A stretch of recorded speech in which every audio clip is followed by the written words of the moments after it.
What up, what up, what up? Welcome to the Gold Rush Weekly Watch List. Today is Sunday, January, 29th? And we had an interesting week last week. Lots of big moves coming out of the market last week. Now, looking at, and I'm just going to go ahead and get right into it. And I did get a bunch of requests, so I'm going to go ahead and incorporate those requests into my flow so that everybody, maybe you guys don't want to stay for the entire time.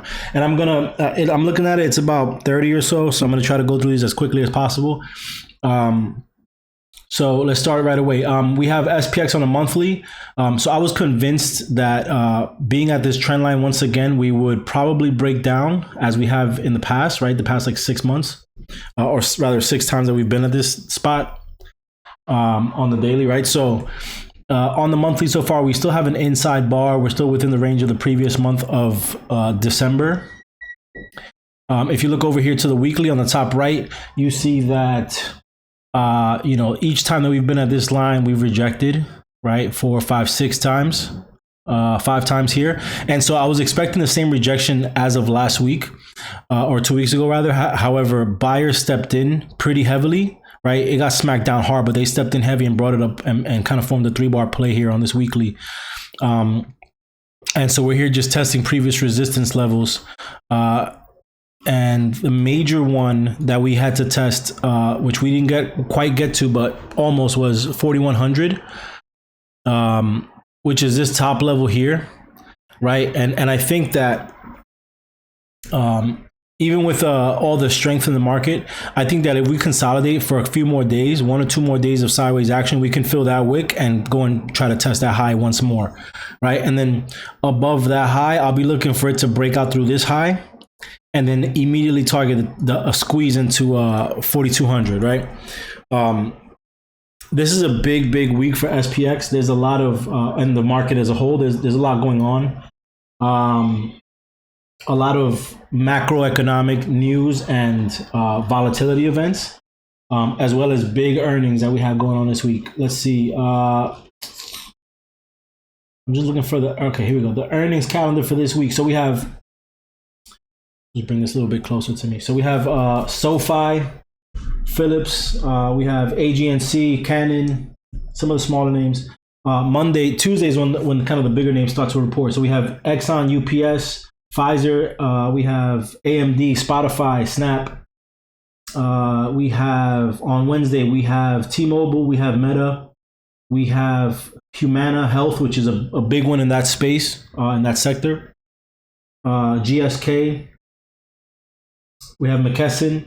And then Thursday, we have Amazon, Apple, Google, Ford, Qualcomm, Starbucks. So Thursday is going to be a massive day, right? EU, Lilly, Honeywell. Let's see. We have Merck and we have Gilead as well. And then on Friday, we have some of the smaller names, right? Friday, we have Cigna, some of the smaller names. Nothing really crazy on Friday. But besides everyone who's reporting earnings this week, there's a lot of economic events. Now, I'll go ahead and share everything with you come tomorrow. I just want to make sure that I have my days right, but there's a lot going on this week. This is a big week for SPX. So if we get some good news, then there will be no reason for us to not rip through some of these upper levels at 4,100 first off, find some support and then try to target that's 4,200, and that's with good news. Now, any kind of sort of negative news catalyst will bring us back into the range of this candle. So we want to play this candlestick here, the candlestick of last week, which gave us a high of 40.94 and gave us a low of 39.49. So it's a nice big range, right? That's what, 150 points. Let's see, 40.94 minus 39.49. Yeah, 145 point range on SPX. So I would just be prepared for volatility. I wouldn't. Personally, this week I'll probably go back into scalping unless we have a massive opportunity and just a setup that's very hard to ignore, right? Like a break above 100, break above 4,100. If you look at the daily chart right here, a break above 4,100 would be a setup to me that would be very difficult to ignore, right? Because above 4,100 we can get 4,120. Above that 4,120 straight to 4,200, right? So that would be a setup that would be very ideal for us. For SPX. So I'm going to go ahead and get into the the ticker. And actually, before I get into that, if we look at the 1 hour chart, the last chart on the bottom left, you have your black line here, which is a 200-day moving average. You have the red line, which is a 50-day moving average. You have the white line, which is a 100-day moving average, and you have the blue line, which is a 20-day. Now, right now, as of right now, the 20-day is sitting right underneath the 50-day. 50-day sitting right underneath the 200-day. I think that if we can get a nice little gap up, or even if we gap down and hold, I think that we're going to get potential bullish crosses on these smaller ones crossing through the black one, through the 200-day. So that'll trigger a lot of buyers. And if you look at the chart on the daily chart, the last time we were really above the 200-day, we flushed underneath it immediately, right? So far, we've been above the 200-day for about 5 days now. Without any negative news, I think we can hold above the 200-day and start to see that 200-day curve a little bit, right? So that's what I'll be watching for. But that's a big buy triggering event. But it really depends on what's going on in the market this week. So let's get into it. The first one is BABA. BABA is prime for a continuation of the move. As you can see on the monthly, we had this falling channel. And it kind of went sideways. It formed a new high on the month of November, broke out above that high on the month of December, and now really put in a full-bodied candle and is actually working its way out of the channel in the month of January, right? Fully out of the channel in the month of January. Right now, we're coming back to this previous resistance level or supply zone up here at around starting at 120.47 up to about, I would say, 125.73. Right, where you see this big wick. Pretty much the range of that wick is going to be our supply zone. And then as you see, we kind of opened up here at 120 on last week's candle. We reached a high of 121.30, but then sold off immediately. But buyers remained intact and kept it above the previous resistance here at 115.40. So buyers like it at this level. I'm not quite sure what's going on with news out of China right now. I'm not sure what the catalyst is, or if it's just to strengthen the move overall. However, I do like the fact that buyers stepped back in to keep the price above 50% of the previous week. So that's just a show of strength, right? That's just a show of strength. Even with if you look at the daily, let me zoom into it a little bit. If you look at the gap down. Right, we had a gap down on Friday and we fell. We even broke down the previous Thursday and Wednesday's low of day, and buyers still stepped in and brought it back up. Right, so we're in a good spot. I mean, what I'm measuring right now is this is the high of that session of that time, and I'm gonna call this the low. I don't want to go into the previous week's highs and lows. Right, so we have Tuesday's low and Thursday's high. And BABA managed to stay above that 50%, which is right around here at 118.13. BABA managed to keep buyers managed to keep BABA's price up above 50% of that whole range. So that shows me that buyers at this point are still in control. So we're looking for a continuation, right? Pretty much. I would love to see it above 118.84, which is the point of control for the day and also the low of Thursday. So this level right here. Let me just zoom in on it so you can see a little bit more clearly. Right, so I have a volume profile on every session, and so you can see where the volume is traded at. And this volume profile, which is pretty much where all the volume traded for the session, that red line right there, this red line right here, is just about where the low of the previous day is. So I want to see price get back above that and reclaim that level. As long as it reclaims that level, I don't need it to go to the moon. I just need it to stay above that level and kind of trade sideways around the 119, 120 level. That would make me very happy with BABA. If we look at the 1 hour, we have a rotation on the TTM. So TTM is going up, coming back down, going up, coming back down. And now I'm looking for this to flip to yellow, right? I want it to flip to yellow to go back up to the 0 line. If we look at the MACD, same thing. The MACD is kind of flipped. It's working its way towards 0. We got the MACD in the signal line down here. I want to see them turn around and go up. And the RSI is at around, I would say, 42, 44. So it's a good opportunity for buyers to hold the sell pressure and keep BABA exactly where it's at. I would call this, I mean, it's kind of a really ugly channel, but we're just at the bottom of the channel, and so if we can reclaim that volume profile there at 1889, then I think that BABA has potentially 122, 124 in its future. But it really depends, right? It really depends. Let's see.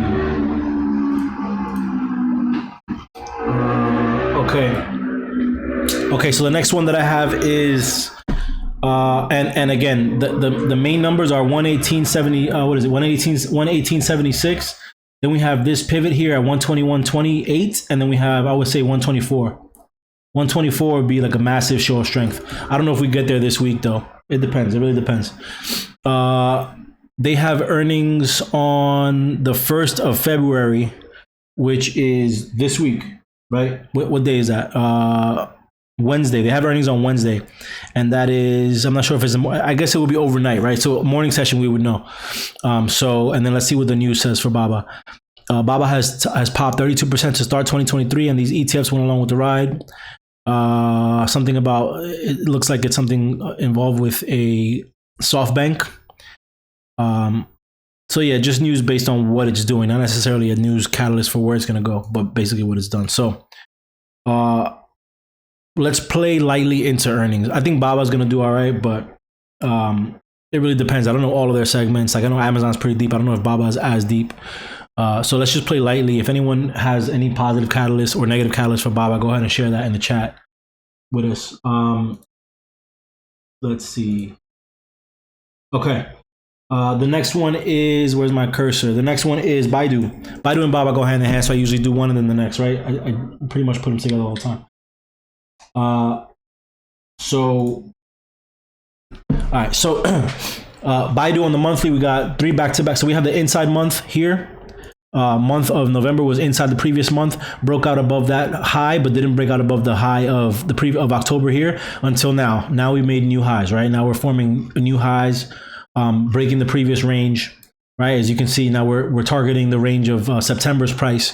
And so that's what I'm looking for, right? I'm just looking for, we have this kind of bull flag that formed here on Baidu. It broke out this week and it kind of went sideways with a bunch of buying pressure these past 3 weeks. And so I want to see a continuation of that. It seems like this level here at 140 is really, really tough to break. So above 140, once we get that 140, I think we get a nice pop into the top of this range here between 148.30 and 134 and 151. So I'll be targeting the upside on that. Obviously, nice big candle. You see how the range gets tight on these 4 weeks, and then it expanded here. We have a nice tight range here, and I'm looking for an additional expansion here, right? I'm looking for this size candle up here. First target 151.67, next target 155.48. If we look at the daily, let me just zoom out a little bit. So the daily is just a nice and simple uptrend, right?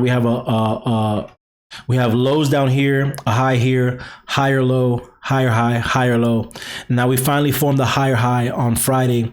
Even though it was a red day, right? We did reach that new high, and then sellers kind of brought it down, but then buyers stepped back in to keep the price at a specific area where we can kind of move up. Let's see. Baidu aims to embed ChatGPT-like service in main search engine. Baidu will launch an AI tool similar to ChatGPT for China in March. If you guys haven't used ChatGPT yet, I think its natural language processing capability is absolutely amazing. I've been using ChatGPT to search very, very specific things that Google will give you just like a really hard time and a kind of a roundabout answer for. So more and more companies are integrating that GPT-3 AI software into their algorithms, and I think that obviously this is a smart move for Baidu, and this news might be good enough of a catalyst for it to move, right? For it to make that breakout. Now, I have a Fibonacci level here at 143.19, which is just a halfway mark between, I would say, would it be? And I'm just looking. I don't have it. Let me see. Let me see if I could just. I'm gonna get the full fib so I know where we're at with it. Let's see. I can't get it. Where is it? Is it here? There it is. Okay, found it. So I got the 0 and I got the 100. That's all I want. Oh, it's just a fib. It's just a fib level from some price action back here. So really nothing. It's a nothing. So I'm just gonna get rid of it. But I think that above this 140 level, we can get a nice pop into the 150 and then 151 and then 155. That's what I'll be looking for. If you look at the 1 hour, Although we are losing some strength on the TTM, sometimes TTM can turn back around. As you can see here, it went from light blue to dark blue back to light blue. So potentially it can do the same thing, especially with this news. You got a very clean cup and handle on the 1 hour. Here's your cup, and then that sideways session on Friday is your handle. Maybe it'll continue to build, maybe it'll come a little bit lower, but we'll have the 20-day here to catch us as support, if anything. So I like Baidu to the upside, and I'm targeting above 140.27. 140.27 will be your trigger. I'll probably look at 145 calls and 150 calls, and those will be the levels that I'll be aiming for, 145 and 150, just to start, right? Just for this week. They have earnings out in the end of or the middle of February, so we got a little bit of time there. But I will say they're probably going to be affected by Baba's earnings. So if you plan on swinging Baidu for the week, I would just tread lightly and think about, keep that in the back of your mind. Next one is Square. If you look at Square in the monthly, I mean, this is just a falling wedge that just continues to break out, right? Falling wedge has just been breaking out. It's been breaking out for 4 weeks straight now. So it's just a matter of really catching it on the right time. We had the higher low and the higher bodies on the monthly. September, October, November, and then September, October, we made a new low. November, we had a bullish engulfing with a big range breakout, right? So the range increased drastically. Friday we had December we had the inside bar, and then January so far we've been breaking out above all these previous highs. So we're targeting. I don't even have my target here. We're targeting the high of this month here, which is August, at 93.19. That puts us at the top of this kind of evening star formation here. Very, very clean breakout. Here's your resistance here, and then just six back-to-back weeks of higher highs. Now, the only thing that could possibly take this out is some bad news. Maybe by the time we reach this 88 level, we might get some bad news. We have earnings coming up on the 23rd of February, so a little bit later on towards the month, the end of next month. And then, a nice red candle forming here can give us a potential pivot machine gun, which will take out all this price action, put us back down here. So we have a nice juicy setup for continuation to the upside. And if we have any kind of sellers stepping in the way that they did here, then we have a potential for a nice downside play. Which could bring us back to around the 60s or so. If we look at the daily, we have so far a bullish cross of the 20 and the 200 is about to occur tomorrow morning, and then the 50s kind of turning up. Everything's kind of turning its way around. Now, if price can maintain up here, this 200 will start to flatten out and then work its way back up. Right now, we are. You can see the wedge much more clearly here too. Here's your wedge. Here's your high, low. Lower highs, higher lows, and then here's your breakout, right? There's also kind of a cup and handle vibe there. There's also kind of a inverse head and shoulders, right? If you look at the weekly again, you have your shoulder up here, you have your head down here, you have your shoulder over here, and there's your breakout, right? If you look at the past few days, maybe this past couple of weeks, we had kind of a rejection on the 200-day. Doji right underneath that rejection, and then a big buying cycle coming in to break above that 200-day. Up above the 200-day, came back down, tested previous resistance from this candle, tested it on this candle as support, and continued to move up. Although we put in a nice red candle, we're still trending upwards, right? We're still high, the opening and closing higher than we did the previous few days. So I think it's a nice move. If there's a channel on the daily that it's going to be kind of ugly to draw. I'm going to draw it from here. I don't want to mess with the past price action. I'm going to draw it from here. So we have this channel that we're kind of trading in right now. And so there's your support level, right? We have a support level around $80. Break below $80, it can come back to target the moving averages. But I think that this has more upside as long as it holds some of these previous resistance levels as it has in the past, right? Just hold some of these levels here. Hold some of those levels, right, where that moving average is, and then it could probably work its way back up. China just opened up futures, and it looks like it's opening 2.1% up, right? So that's a nice move for Baidu and for Baba. So that's it for Square. Again, my targets are going to be, if you want to take a nice early play, then I will go ahead and take it above high of day. high of days 88.05. Above 88.05, I would target this number here, which is 88.15. You know, maybe you just take your safe entry at 88.15. From there, you can go up to 90, right? And SQ usually moves in $5 increments, so just keep that in mind. The next one is Boeing. I had Boeing for a short based on the potential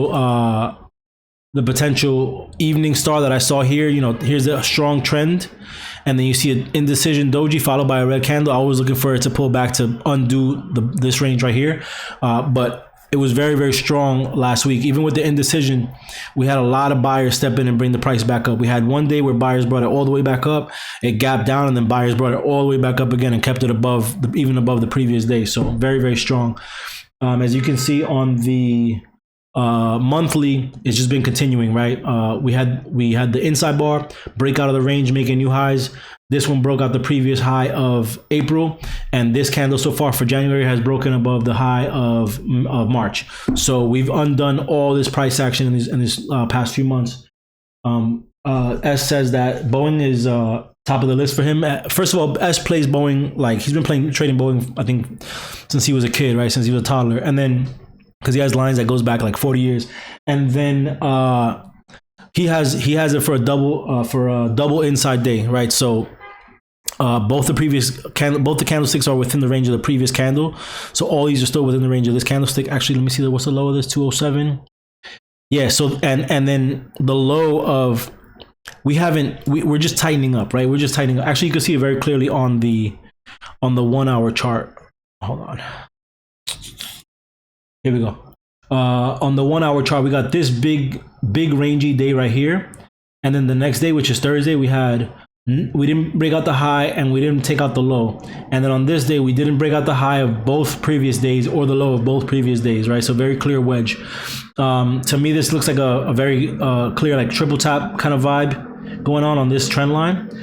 Breakout above that line could give us 220 pretty easily, right? Nice strong move up to 220. They had earnings last Wednesday and the market was pretty bullish the rest of the week, and Boeing didn't want to move, so which is strange. However, I think Boeing might be one of those.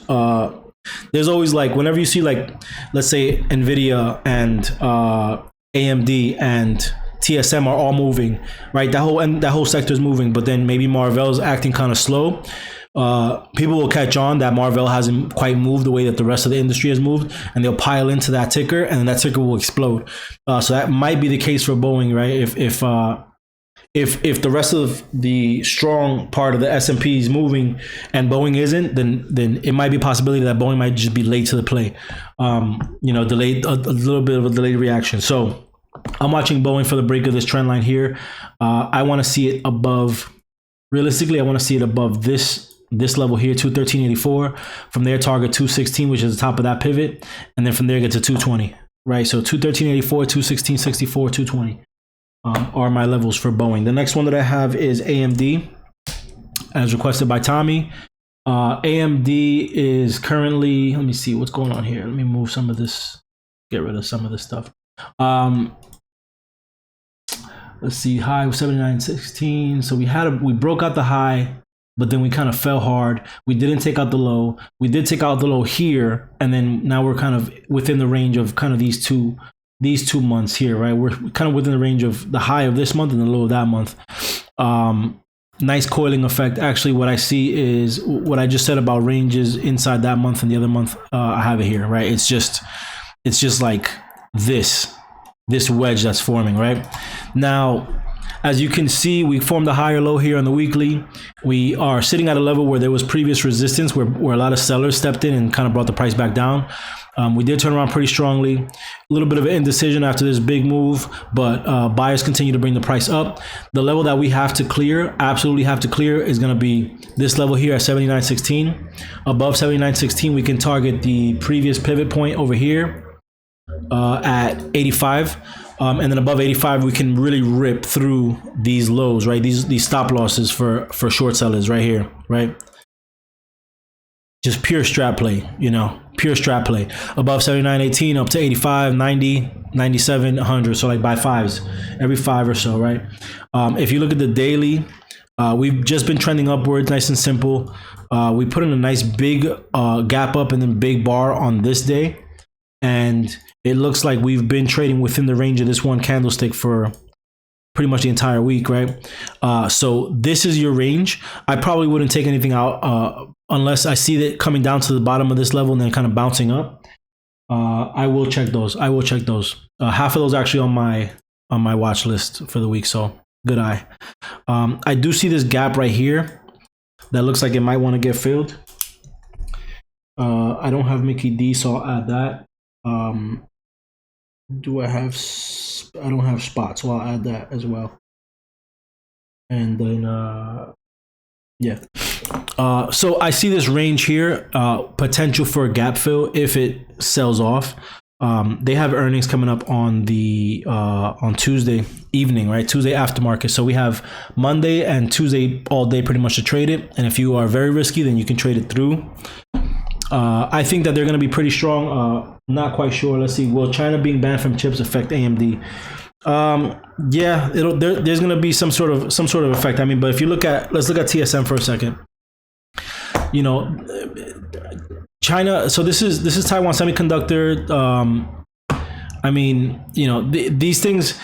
The major thing you want to see is, like, for example, Marvell is an American company, right? And Marvell and TSM charts look exactly alike, right? Marvell and AMD charts, actually AMD looks much stronger, right? And AMD is an American company as well.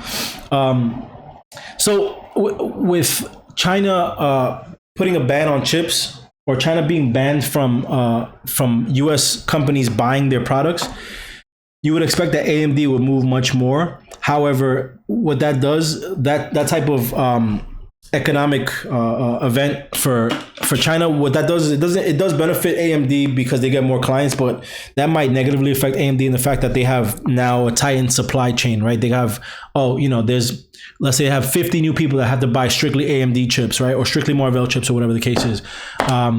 These companies, if they're not equipped to continue the output the way that they have, then they're going to fail, and it's going to be reflected in their stock price. So, you know, that puts a big pressure on them to perform. And if they can't, then big L for them, right? One way or the other. So we'll be able to, I mean, you know, usually they say, like that, the news might have come out on this day or something. I'm not quite sure if it did or not, right? It might have come out on that Monday, and that's why it made such a big move. And if somebody knows, let me know. But, usually you'll see like a quick reaction, but you won't see much more. Like, you'll see a reaction for that day, and then it'll kind of revert to wherever it needs to go, right? So that's why, like, I think AMD is finding its range here, and, you know, really no action until it breaks out above, or maybe comes down, breaks down below, or shows some sort of reaction to this support, or shows some sort of reaction to this resistance. That news, the day that news came out, there might have been already something for us to capitalize on, but I don't think it'll go much further, to be honest. I'm liking AMD on the 1 hour, but again, I want to see it above that, and really the 200 days right there. I would probably not even play anything until it gets to that 200. I would either short it at the failure of 200, or I would trade it above on the breakout and retest of the 200. And I think that earnings is going to be a big catalyst for it, depending on, you know, where it goes. We might see a gap fill or continuation. Go ahead. Go ahead. Okay.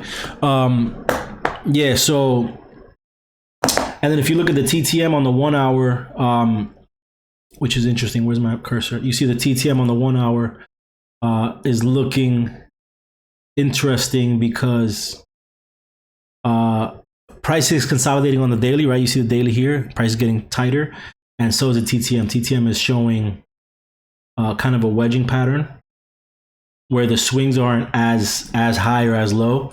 And so what I expect it to turn into one of these where it turns red, and then a big move comes out of it, right? And what that looks like on the chart is it kind of turns red here.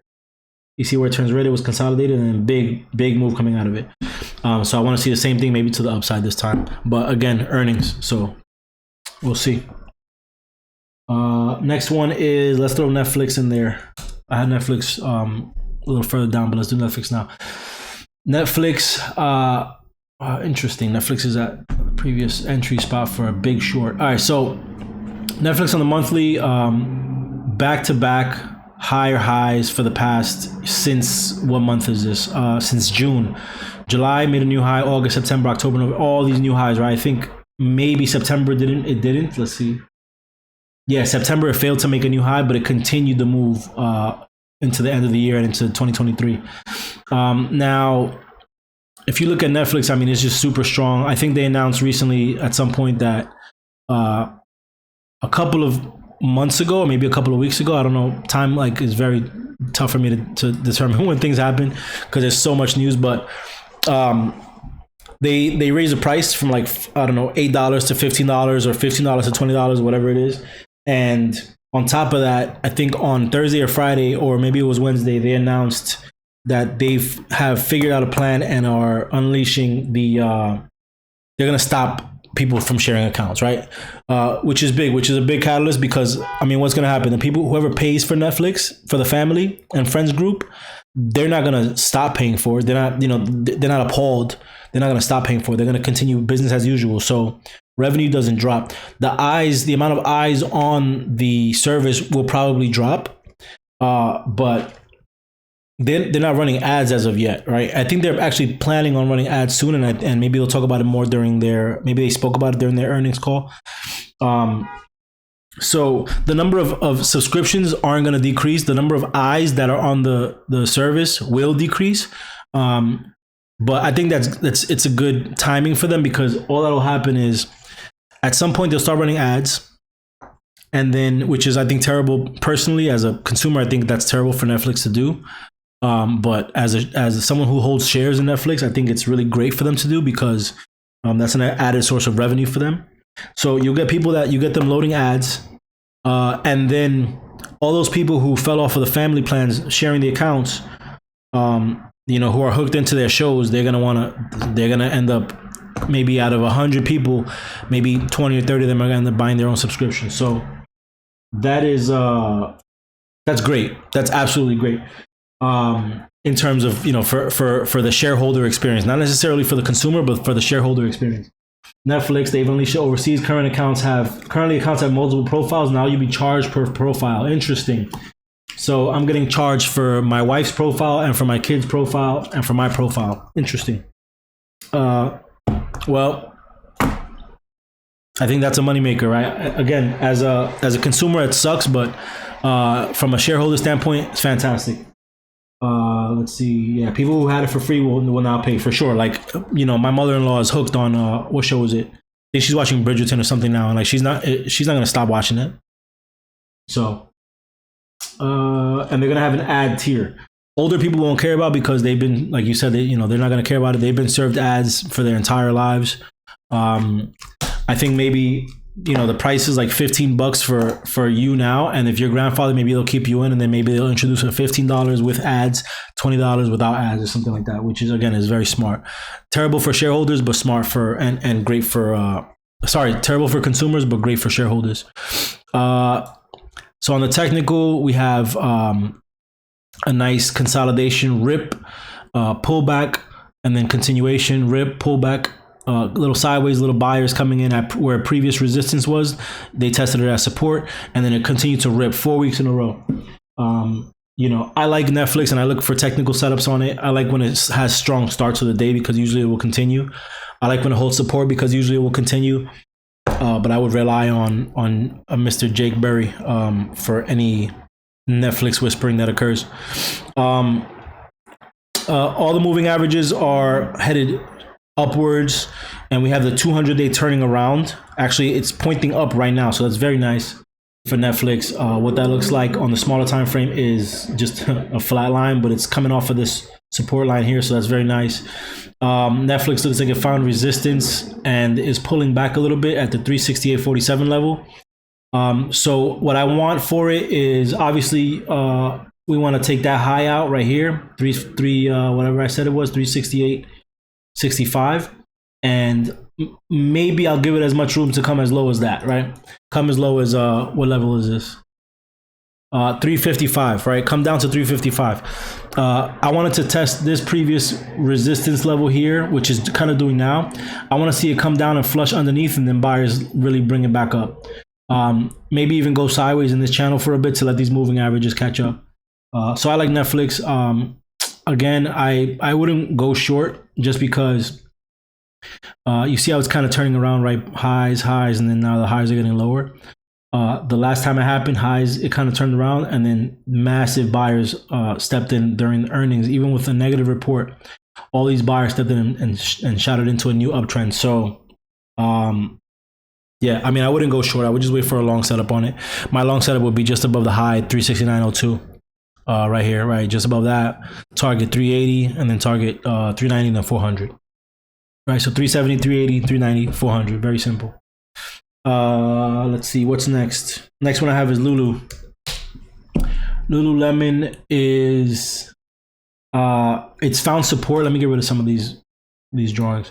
It's found support on the monthly, right? So we're putting in a down month, and I was targeting some of these lower levels, but buyers seem to have stepped in and brought it back up to keep it above the 300 level.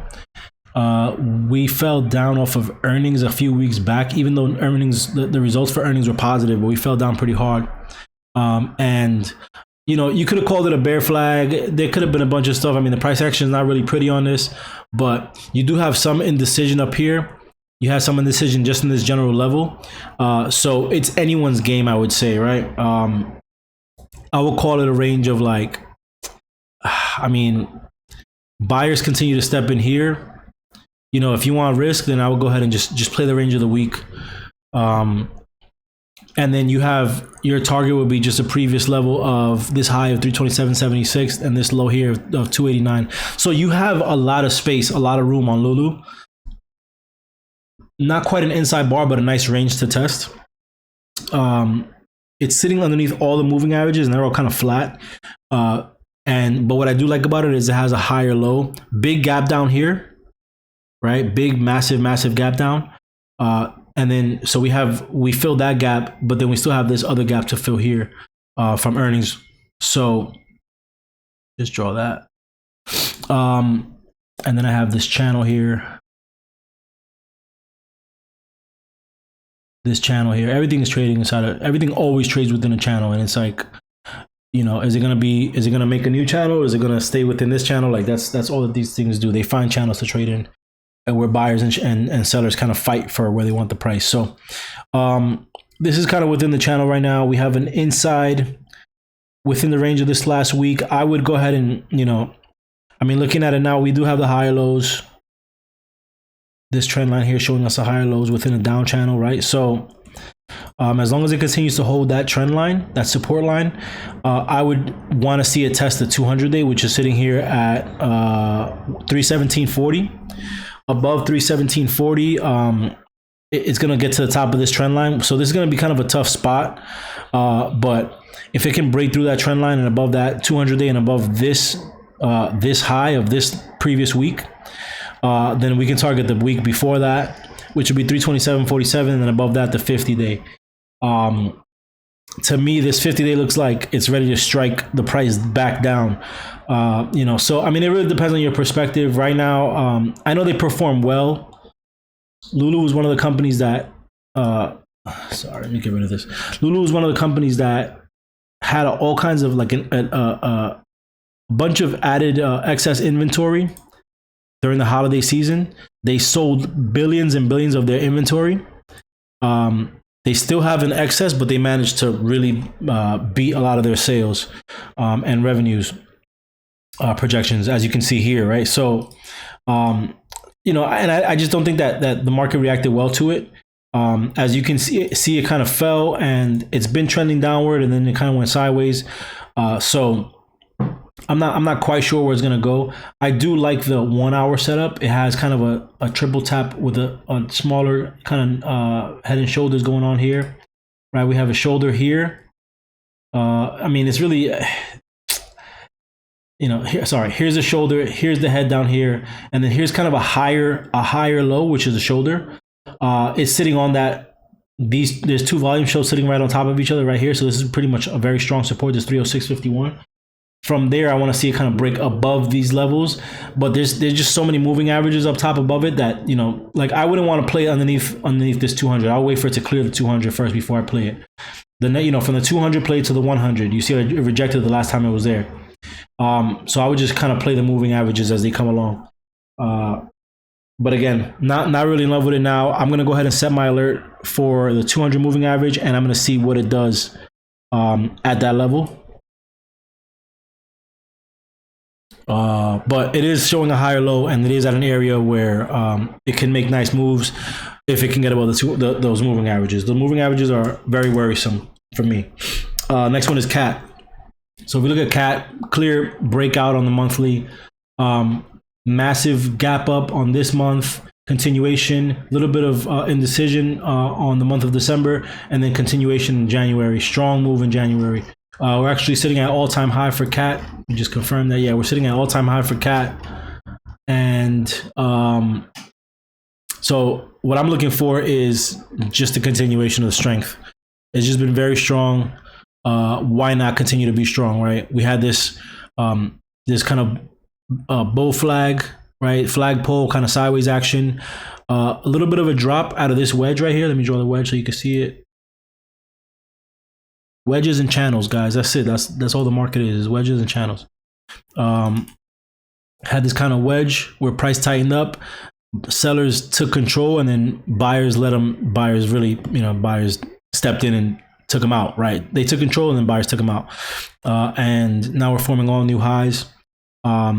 Price came, it broke out of the channel, came back down to test the channel, found support, had the 20-day moving average sitting right there, and it's been just going up and up and up and up ever since. So with CAT, I want to see it kind of test previous resistance levels. I'm looking at where the seller stepped in over here. And I'm also looking at where sellers stepped in. So we have sellers here on this day. We have some sellers kind of in this area here on this day and this day. A lot of sell pressure on this day, but then buyers brought it right back up. So I want to see it come back down to that area 261 before it continues to move. That way you know the move is real, right? The TTM is running a little bit hot. It's been light blue for a bunch of the previous session, pretty much the whole Friday. And so I want to see it kind of curl down, go sideways a bit, cool off, regain its composure and its strength before it continues to move. My targets for downside, I mean, I wouldn't play it to downside, but I want to see it kind of come back to that 261 level where that red line is. Come back to that level, and then from there, we can play upside, right? We can play above.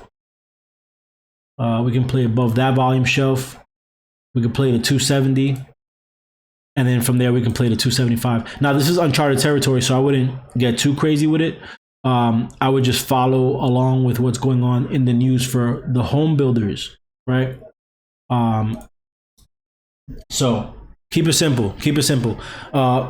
Just because it's at all-time high doesn't mean you have to short it, right? Just because it looks like it wants to short doesn't mean you have to short it. Just because it's at all-time high doesn't necessarily mean it's going to continue.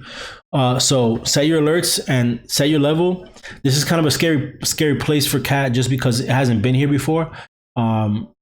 What I'm looking for is this. This is exactly what I'm looking for. I'm looking for it to pull back to this level, right? Trade along this line. So maybe like do that, pull back, triple tap, breakout, pull back to the line. So there's really a lot involved in this. And then come to this level and then ultimately that level, right? There. You know, and every one of these lines, it's tested from below, break it, test it from above. Test it from below, break it, test it from above, right? The zigzag kind of pattern. As long as it's remaining within a trend, remaining intact, holding trend, showing strength, volume stepping in, you know, good the sector showing strength. It continues to maintain this channel, right? We got this little channel here. I mean, why not, right? Why not? They have earnings coming up on the 31st, which is on Tuesday, and that's Tuesday in the morning. So we have Monday to trade it, and you can lotto on Tuesday, or we can just start trading it Tuesday after the results come out. Now the results might be bad, right? It might be bad, and they might come out and bring CAT back down to earth. Let's see what the news says. 4 best industrial stocks to watch. CAT is inside that list. Catalyst watch, eyes on tech earnings, Chinese EV stocks, blah, blah, blah. Yeah, that's it, just earnings. But top 4 best industrial stocks to watch is usually a good headline for something to fall down after, right? That's like a Kramer headline right there. So, but I like it to the upside. I like it to continue. So we'll keep watching it. UPS is the next one. Let me just take a sip of this drink real quick.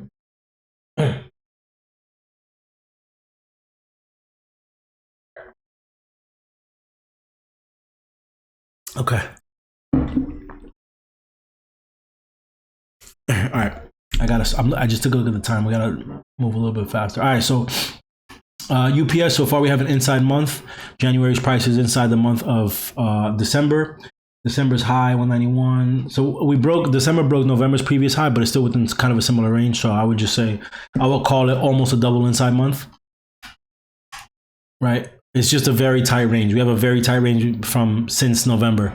If we look at the weekly, we have, the reason why I like this setup so much is because we have, and I can move this. I can adjust this now. I'm going to adjust it this way.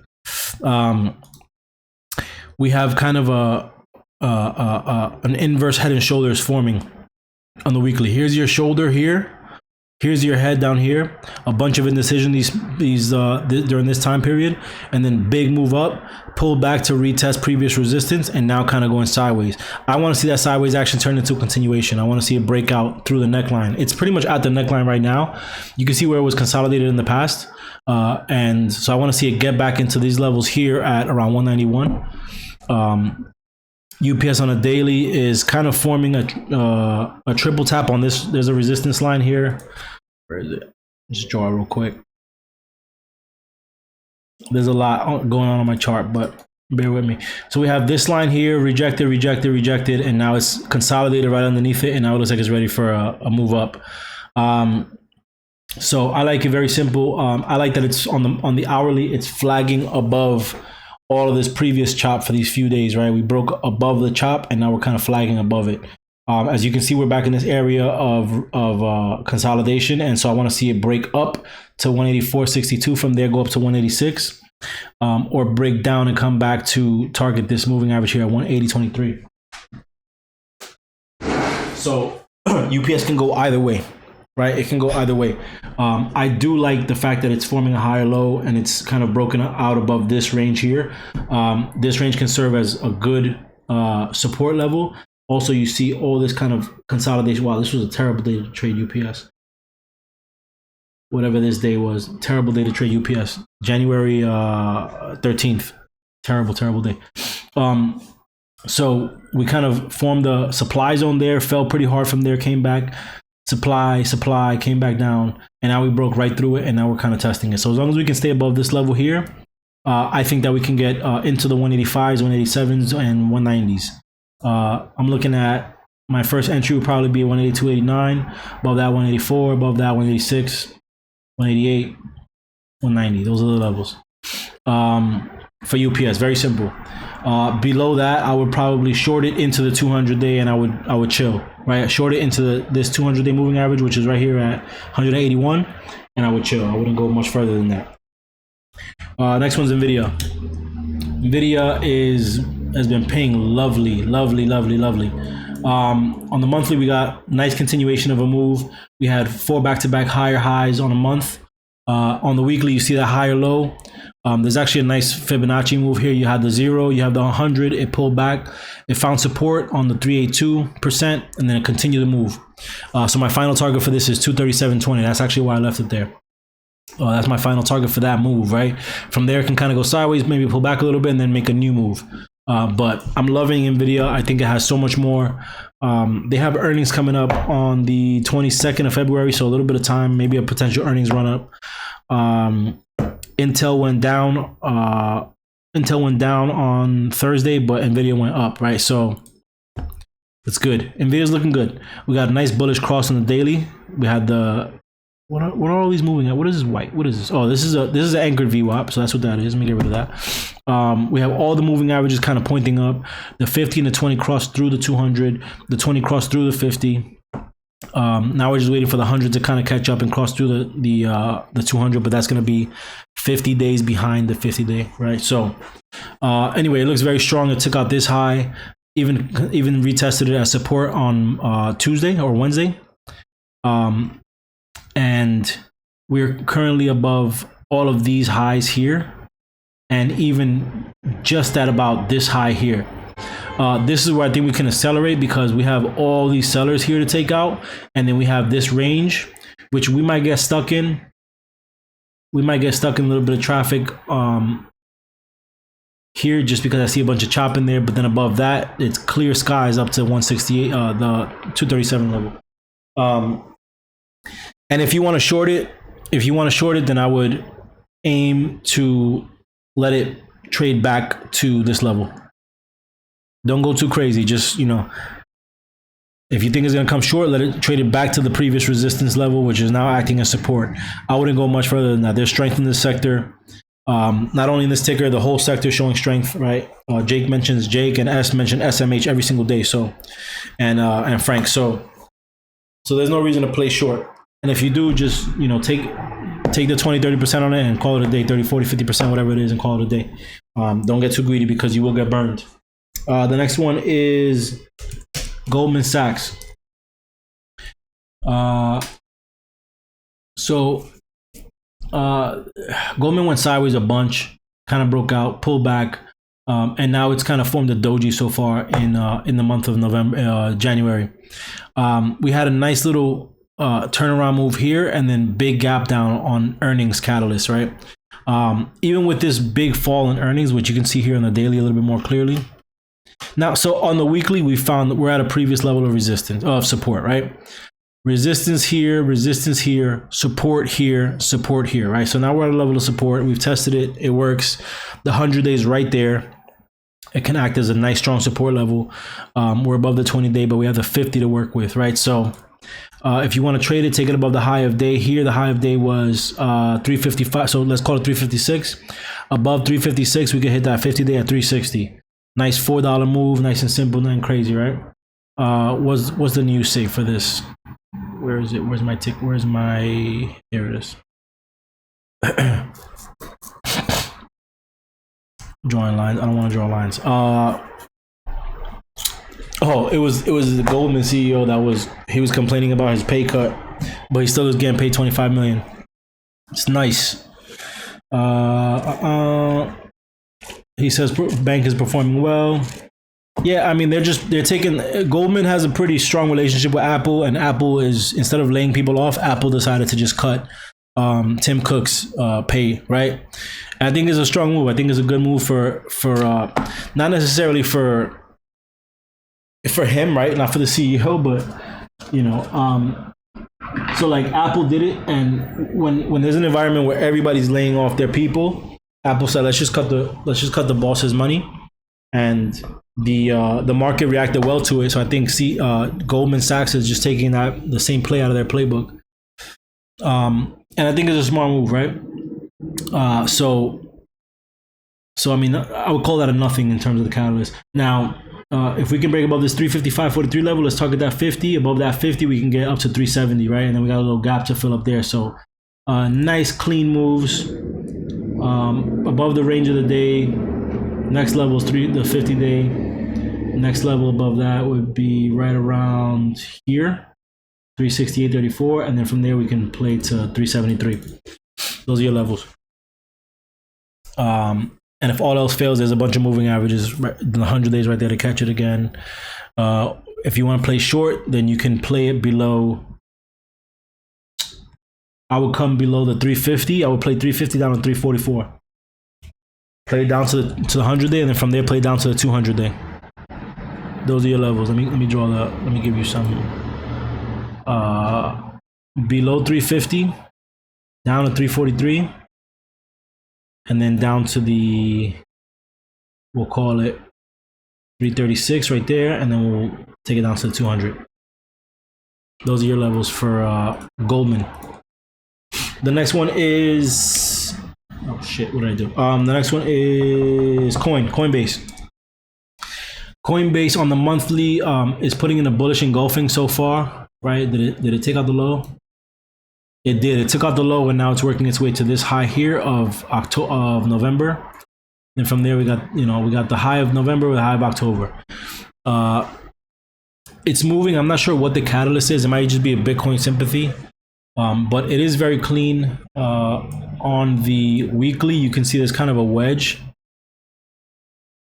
right? Kind of a wedge. It's gonna be an ugly wedge, but we got kind of that wedge with the breakout continuation of a 3-bar play there.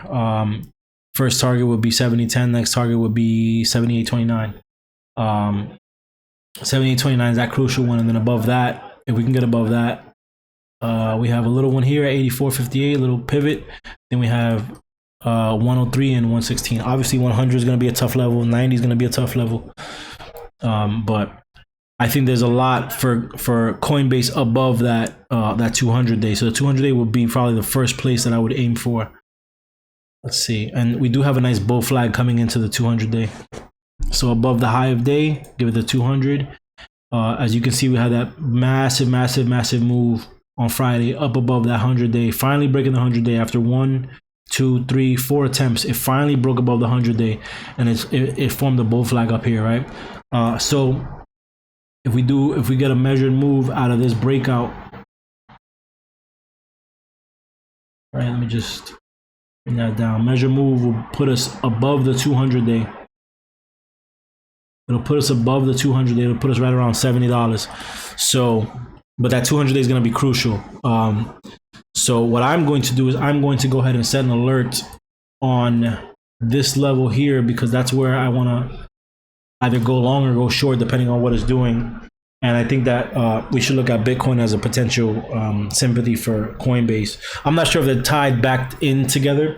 I know that like the market and Coinbase are moving similarly again, but I'm not sure how it's looking for Coinbase. But I do like it above that 66.70. What is it? 66.74, above that 200 day. And then in worst case, if it doesn't make it above, it can easily fall and come back down to the 100 day. So either way, you get a nice risk reward, upside or downside. Now, if you want to be very risky, you can take the entry at 62.29. Let me go ahead and use my long position tool. Is this the long position or short position? Long position. Okay. So you set your target right there at the 200 day. You take your entry here at the high of day, and you set your stop at right around where maybe this candlestick here, where the low is 59.93. And with this, let me just zoom this in so you can see it. With this setup, this entry, this stop loss, and this exit, it's a 1.82 to 1 risk reward. It's not so bad, right? You take the move. It starts to break out. Maybe you raise your stop loss as the move occurs, and you bring it back to maybe this level here, where the volume profile is, and that brings you up to a 4.14 to 1 risk reward ratio. So much better. As long as you're managing your downside, the upside will take care of itself. Always, right? Always. If you were to bring your risk down to the bottom of this candle here, this candle, it's almost a 1-to-1 risk reward ratio. It's not worth it. The play's not worth it at that point, right? The volume profile setup is ideal, I think. Volume profile, you have 4 to 1, and then from there, if it breaks out and continues, you can bring it way up to your entry, and then you have unlimited risk reward ratio. It's a beautiful trade at that point, right? So really when they say define your risk, not only does that mean how much money you're willing to put up, but also like where is this trade going to be invalid for you, right? Where will it be invalid for you? This is such a clean bull flag to me that I would say that maybe the breakdown of the flag is like maximum risk. So that means entry here, we're targeting the 200, and I would just bring it down to like right there. Bring my target down like right there. And even with it, it's a 3 to 1. It's a 3 to 1. It's very clean. So decent play. And then let's say we get a failure, and I know I'm spending a lot of time on this Coinbase, but I like the setup. If we get a failure at the 200, so let's say you get the breakout. Let's say you missed the breakout. and you get the failure at the 200, you can go ahead and set your stop right above the 200 day, and you can target this 100 day. So 200 days is a black line, 100 days right here. And the risk reward ratio is massive, real massive. And then obviously you want to start peeling off as you start hitting these levels of traffic, right? You hit this level, you start peeling off. You hit this level here where the previous pivot is at on the left, you start peeling off, and then your final target will be right there at the 100 day where you're fully out of the position. So I like Coinbase in both plays. Depends on how you see it. Depends on what your bias is. The next one I have is CLF. CLF, very simple, nice breakout on the monthly, 3-bar play on the weekly so far. Right, we have this nice big move breaking above resistance here. Big move above previous resistance, continuation, right? We got the resting bar, and then we have an inside. Is that an inside bar? No, it's not an inside bar, but it didn't expand the range too much. But I'm looking for a potential continuation on CLF to touch these levels here. That's all I want. I just want to feel the range of this candlestick here. It's at 21. I want to see it at 24. Very simple. If you look at the daily, let me just pull this down so it makes a little bit more sense. We had the inverse head and shoulders that we drew out a bunch of weeks ago. It played out above the 200 day. We found some support down here and it bounced out of that support. And so now we're filling all of these little gaps, right here. I want to see this gap right here get filled, and then I want to see it hit that 23.98. Very, very simple play. Not much to be said about it. Next one's Tesla. Before Tesla, let's look at X. X is very similar, same industry as CLF. X has been showing a little bit of weakness. Usually X is showing strength compared to CLF, but it's been showing a little bit of weakness. We did put in a doji last week, and then the previous week, kind of a doji last week. The previous week was a for real doji. We have a 3-bar play on the monthly, which is looking nice. So it's showing strength. It's just weak compared to CLF, right? We had that bull flag that broke out. Bull flag here. Right, here's your flagpole, here's your flag, breakout, falling wedge to test the previous resistance here on December. Big body candle coming out of that, and now it's flagging again. So it's just like bull flag after bull flag. The final target for this one will be $30. $30 at that 1618 right there. Above that, we hit 34, and then above that, we hit 38. And like S said, they both present earnings this week. This one's February 2nd, so that's Thursday in the evening. CLF might be when's CLF? CLF might be Wednesday or Tuesday. Let's see. CLF is Tuesday. Oh, Tuesday of next week. 2 weeks from now. Valentine's Day. So there's your cheat code. Whatever X does, CLF will do, and then you have time to. You got a lot of time and room, so maybe buy some CLF swings that are a little further out. Really depends on what's going on with X. So maybe play CLF or X into Thursday and then sell, and then you can get back into a play on Friday for those two. But I'm always watching that. One of those two tickers stays on my chart. So if there's a move, you know that we'll catch it. Let's see, Tesla. Tesla is in this massive descending or massive falling, broadening formation. It kind of fell into this area where it kind of slowed down the run before and went sideways for a few months and then gapped up. So it's kind of in that area again. A lot of buyers stepped in recently and have been in love with Tesla at this price, as have I. This is a really good, really clean price action. I almost thought that this was like, I think last time I mentioned that, I think it was going to like pull back. Here's the downside, pull back a little bit and then continue to move down. But this past week proved everybody wrong. And I don't go short on Tesla. Like if there's an ideal short setup on Tesla, I might play it on a Friday for a few hours or an hour or so, and that's about it. I don't like shorting Tesla. Big strong candle on last week's price action. As you can see on a daily, we had nice. It looks like it's an earnings catalyst, right? But this thing looks like it's ready to just rip, right? And at least come up and test that 200-day moving average. We've had a lot of short sellers. And then another thing about Tesla is when you have a company that's like a meme, like this is like one of the original memes, a lot of people bank on selling the stock short. And so when all of these high of days on these red days get taken out, those people have to recapitulate. They have to buy the stock in order to pay back whoever they borrowed it from, right? So that's what happens. That's what ends up happening and ends up ripping this price insanely, right? You can see that there was like 4 days of consolidation here, or 3 days of consolidation here, and it kind of went sideways at that level again. But Friday it absolutely ripped, right? It ripped people's faces off. So my next target for Tesla above the high of day, we have 182.50, which is a previous pivot point over here. Above that, we got the 100-day, which is going to reach us at around 199. And then above 199, we got that 200-day. Tesla could do it all in a week if it wanted to, right? If it really wanted to. So I like Tesla. I wouldn't bother playing it short, but if you do, I would play just within the range. So what I would do if I were playing it short, if it weren't Tesla, I would take the range of this day. And I would say, okay, let it cross the 50% threshold. Once it undoes 50% of that upside move, then I will enter puts and target the bottom of the range, right?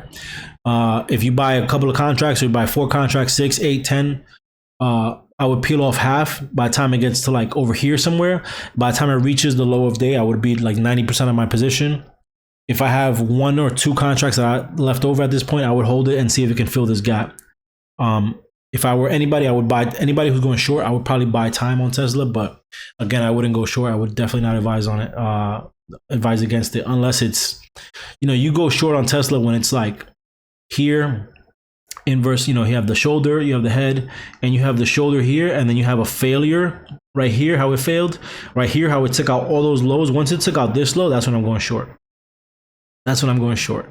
I'm not going to short it when it's moving up because it's going to rip my face off. So loving Tesla. Again, my targets are, my entry would be the high of day at 180.89, and then just play from 180, play to 185, 190, 195, 200, 205, 210, 215, 220, etc. Play incrementally, but in terms of long range, I'm looking for the 100-day. I'm looking for the 200-day. The next one that I have is Twilio. So Twilio is, there was another one that we were looking at earlier that, Boeing. It has this kind of channel, that's this falling channel right here. It looks really bad, but Twilio is targeting the top of it right now. On the weekly, if you look, it's just kind of slowing the moment. It slowed the momentum where the previous support was, and now it's slowly working its way back up to the top of the channel.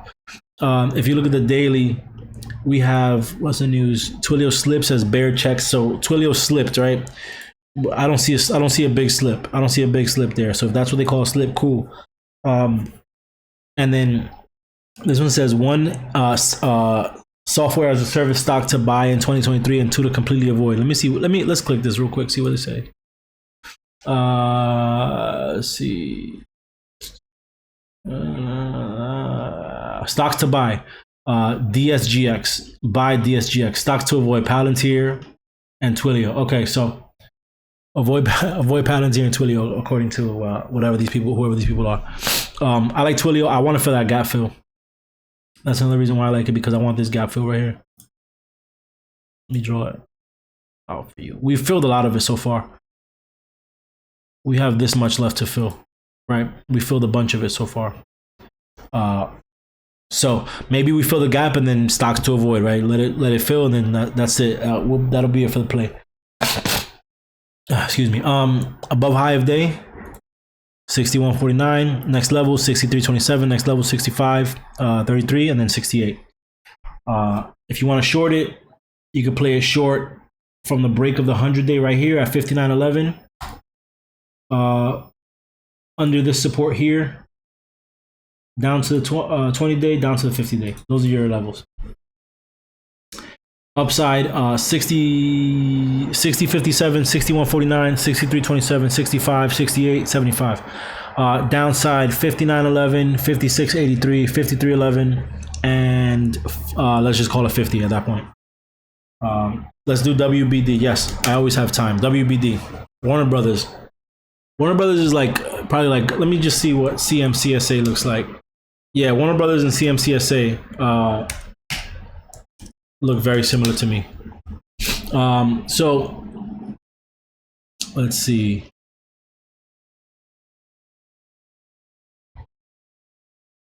This found support at previous IPO price high. of previous IPO of IPO high. Uh, yeah, I mean, so nice move up, broke out previous resistance. All right, let me just do this real quick. I'm not gonna be in love with this analysis only because the stock is $14. And I don't know it, so I don't know it well enough to say, oh yeah, it moves, it doesn't move. But those are your upside targets for maybe the next few months, right? Zoom out on the daily, yes. I got you. Those are your next few targets for the month, for the next few months, right? Maybe a couple of months. So this is the monthly nice clean break of these previous highs. The next high to test would be the high of, this is probably what, April, July, the high of July, and then the high of August, right? Now we have these highs to test. Nice clean move above these highs. We broke the downside channel on the weekly. We broke this downside channel on the weekly here. Pull that back down. Big move out of that, like big candlesticks. Look at these decisive candlesticks, right? We had an indecision doji there that formed a 3-bar play on a weekly. Very nice, clean move. Netflix, they're talking about Netflix and how it disturbs the industry. Warner Brothers Discovery signed Baz Luhrmann in first look deal, so that looks like it's big news. Warner Brothers. I wonder if they Paramount? They're not Paramount. No, Paramount is who owns Paramount? It's not Warner Brothers, is it? Anyway, so it's moving, right? The point is it's moving. There's a gap fill on the daily. This gap fill right here. So pretty much from the high where it closed on this day to where it opened up on the next day, which formed the doji. Yeah, I mean that's a nice clean gap fill, nothing crazy, right? And it lines up with the levels. We have this level here, pretty much where the past 2 days we're trading at. Above that, we can shoot pretty strongly into 1570. Above that, into 1765. Now, I don't know. I don't know how this thing moves. I don't know why it's moving. It has earnings coming up in a few days. Earnings coming up on the 9th of February. So there might be a potential earnings run-up play. So that's nice. This thing has been moving like a demon. It ran up like crazy. It pulled back. Nowhere near the 100-day, and then just continue to move like crazy, strong to the 200. Now, what I want to see is I want to see it either fall back down, come back down to this 200-day, and then go sideways, or rip through that bull flag, break through that, give us the entry, take out the first target, and work its way into the gap to reach the next target at around 1765. Now, I don't know why this is moving, right? I just don't know why it's moving. I think it's a clean gap fill to the upside, especially if it continues this momentum. I mean, and let me just do a measured move on this. I like to know why things are moving, even if it's like an educated guess, right? I don't mind taking educated guesses on things. Yeah, so a measured move puts us right around 1663. What I did there was I measured the bull flag, the flagpole, by just drawing a line, and I just copied the line out of where the breakout, the low of the flag to the high of whatever the breakout point would be, which would be 1663. So I mean, you can get a nice $2 move here. You can get a nice $2 move here into that partial fill, that gap. Earnings might be a good catalyst for it to continue moving. I would like a little bit more research on this personally, just so I know exactly why it's moving. This company's been around for a long time. I grew up on watching the cartoons from Warner Brothers, so I know that their model is like, let's make low cost shows, let's buy licensing for all these other shows that probably fail somewhere else. They can kind of reboot them, and let's sell ads. That's it, right? And then they have merch, I think, too. Warner Brothers has like their own like kind of merch line, which I don't know if it does crazy. They have a movie studio. So I mean, it's like, it's all entertainment based. As long as people are selling ads, buying movie tickets, maybe they have some licensing deals with amusement parks. I'm not quite sure, but I need to know why it's moving. I need to know why it's moving. So, but I like it. I think it can fill the gap pretty nicely. If you want to trade shares on it, maybe you just buy a bunch of shares, let it, give it a couple months to fill. If you want to trade, I don't know if this thing is optionable, but if you want to trade options, I would always advise time on WBD. Let's look at Ulta. Let's see. And then Frank said, Warner Bros. Discovery is exploring a sale of its music library that could be valued at more than $1 billion. Okay, so big revenue, big increase in revenue for them. If they sell that music catalog, so big increase in revenue for them. So that's a really good catalyst. And that was on January 12th, so a couple weeks ago. So that's a strong catalyst, right? That's a very strong. Oops. Sorry. Hold on. Hang tight. Okay. Yeah, that's a very strong catalyst for them. WBD January 12th. What's going on here? Oh, I locked it. How did I lock it? There we go. January 12th was on this day. That news came out on this day, and then it kind of like fell and then faked everybody out and ripped. So yeah, I think that's a good catalyst. If you want to buy shares and hold, I think this is a good time, because we have a clearly defined high and low. And if you want to trade options, I don't think this thing is optionable. And now I'm very curious. Let me see real quick. It is. I believe it is, because we've traded it before. Oh, okay. All right.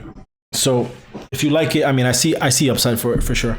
As long as it continues, as long as maybe it comes back down to test that 200, and if it does, that would be a good spot to buy some long. It did put in, actually looking at the 1 hour, it did look like it kind of put in a double top. Zoom this out. It kind of put in a double top, triple top, and it looks more like a triple top to me. So when I say double top, I mean like, here it bumps its head into resistance, then it tries again, bumps its head into resistance, and falls hard. When I see a triple tap, I see more of a tries, takes out some buyers, comes back, comes up, takes out some buyers, comes up, comes down, and makes a higher low, comes up, takes out some buyers, some sellers rather, comes down and makes a higher low, and then from there consolidates, and then you get your breakout, the JCAT special. So I see a triple tap kind of forming here now that I looked at the beginning of this price here. Seller stepped in here, brought it down, buyers came back. Seller stepped in at the beginning of the day, brought it down, buyers came back. Seller stepped in at the end, consolidate, maybe breakout. The volume profile for these 2 days is exactly at the same level. So as long as it maintains that level, if it can regain that level by tomorrow, maybe you'll get that 1564, at the beginning or even the middle of the day, right? Or middle or beginning of the day. Above that, we got 16 and a half, and then 17. So I like it. I like it. Let's look at Ulta. I've been shopping on Ulta a lot lately, because they have a bunch of sales, and so I have a secret stash. I hope my wife is not on this call. I have a secret stash of Ulta stuff that I'm gonna drip to her for here's a weekend gift, here's a Valentine's gift, here's a just because gift, for Ulta. So anyway, I say that to say they have a bunch of different sales going on pretty much all the time. Where are the candlesticks? Okay, there we go. Ulta is making a nice move. I think this is all-time high. Yeah, nice move. It looks like it's ready to go parabolic. I mean, it just went sideways. It gave us that little triple tap right at this level here at 428, and then it broke out. Little consolidation on the month of December, and then continuation of the move in January. On the weekly, we got nice, good consolidation. Big buyer stepped in as a catalyst for earnings, or rather as a result of earnings. Price pulled back, continued, pulled back, and now it's working its way up to make higher highs. Even with this bearish engulfing candle here, we still continue to work our way up. Ulta's currently at $508. It hit a high of 511. Ulta's just like CAT, right? You just gotta play the levels. take your profit when it comes. I would say that there's a continuation here. Let me see something. I want to see it pull back to like this level here. This previous support here, right? These are your levels that I want to see it kind of, if it falls, I want to see it test these levels. I don't like this one there. And then on the break, on a continuation of the move, I mean, you know, and again, it's hard to find levels on some of these, only because, you know, this is uncharted territory. But I'm doing like the every 5 incrementally, right? So like 520, 525, 530, etc., etc. I like the downside on this more, only because I want to see it come back down to test kind of this first level. I don't think it's going to break down through it now that I'm looking at it, because we have this previous resistance here. Price came back, tested it as support here, right? Found resistance here, came back and tested it as support here. Found resistance here. It might come back and just retest that level at 502, turn around, and then work its way back up. So I do like it to the upside. I don't see it coming all the way down to these levels, to these 2 levels here. If it does, you should just go ahead and buy shares, because it's going to continue to move up. This is in a very strong trend. Let's see, and they have earnings in March, so a long way away. And Ulta is probably a good indicator of how we're doing in terms of inflation and the recession and all that, because, you know, if they're still performing very well and the price is still going up and they're meeting their expectations in terms of sales, you know, the ladies are very frugal with their money. And I mean, you're still going to buy skincare, but you might not be going out as much, so you might not be buying as much makeup, right? So if it continues to go up, then that might be a good sign for the market. Either that or everyone's just totally out of touch. But I like it to continue. I would love for it to pull back to that 502. Let me zoom in so you can see a little bit more clearly. I would love for it to pull back to that 502 level, you know, make the new high, pull back, test previous support, even fall down to this level once more, to this 487 level once more. Like, take out that 20 and get people very bearish, and then just kind of turn around on everybody. Would be nice. Before it continues, I see this thing making new highs. I mean, look at the magnitude of this candle. You know, look at how big this candle is compared to some of these, and it's just you know, it's especially after all this kind of sideways price action, and now it's just starting to get going. So I see more upside in the future of Ulta. Let's see, Apple. I have about 15 more. I'm going to run through this as quickly as possible. So Apple is inside this falling megaphone pattern. I'm going to draw it as a channel now, but it actually looks pretty good as a channel. On the weekly, you see that it's kind of approaching the high of the channel. Apple's been lagging the SPX. It's been lagging the SPX, so SPX has looked stronger than Apple recently. So when Apple starts to get going, then you see that SPY really is going, right? Like, Apple will be like kind of testing its high of day, and SPY will be way above its high of day. So it's been weird for me to kind of see that. Usually Apple is like the leading indicator. But we hit our previous target at 140, what is that? 146.66, and we kind of fell down from there. I want to see it continue and try to test that 200. That 200 day is going to be a big tell for the market. If Apple fails that 200 day, then I think the market is going to pull back a bit. And if Apple breaks through that 200, I mean, the real thing though is we have earnings. That's the real. That's going to be the real result, right? Whatever happens at this 200, it could happen tomorrow, right? We could open up at the 200 tomorrow.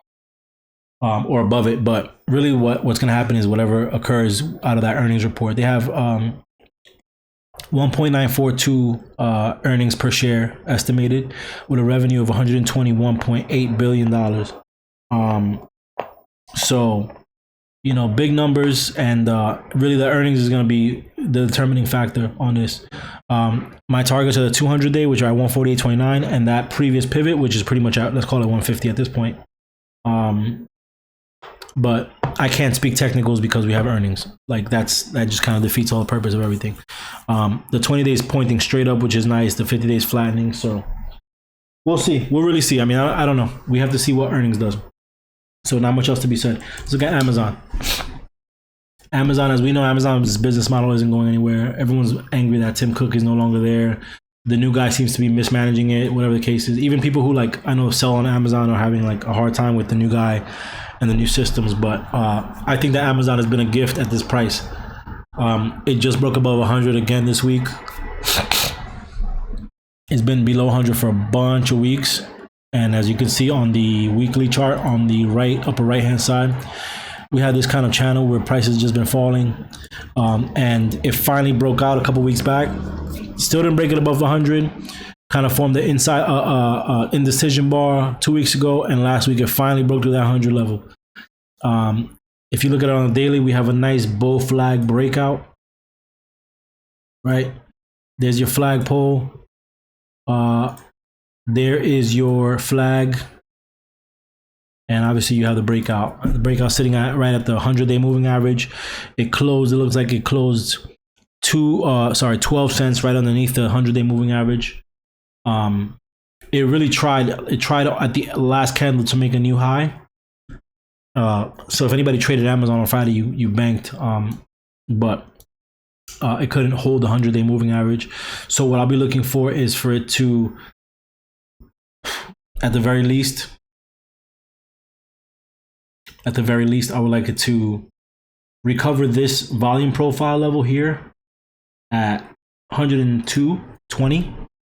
That's the level that I want to see it maintain. I think the 100 days is going to sit right on top of that 102 level. If it does fall back down, I want to see it continue to hold this, continue to hold that pivot there at around 99.66. So we have a nice short play if it doesn't hold that 100-day, right? We could even set the high. We could set our stop at. So let's say we break this level here.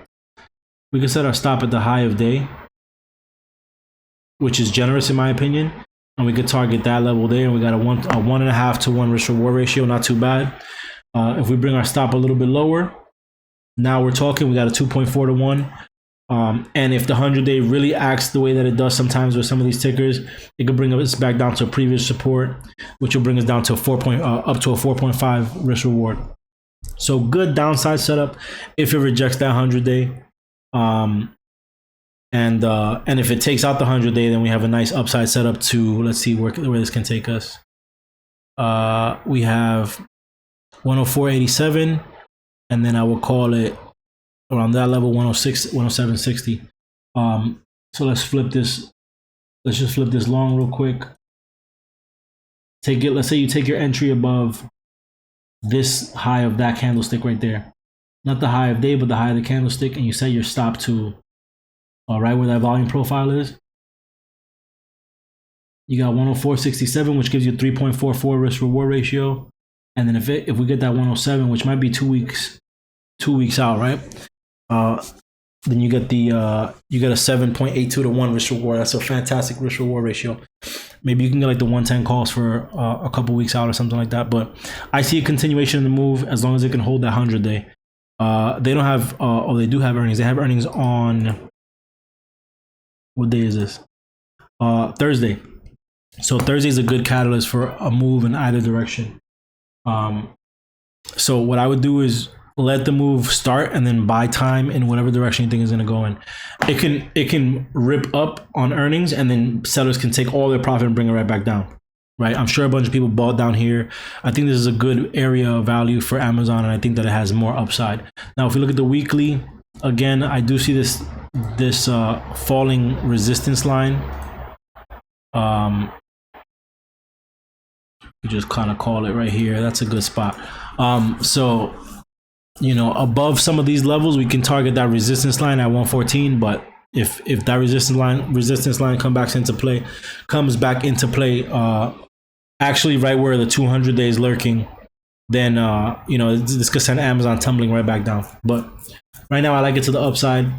as long as it holds that 100-day. If it fails 100-day, then we could play it down to the pivot first, which is here.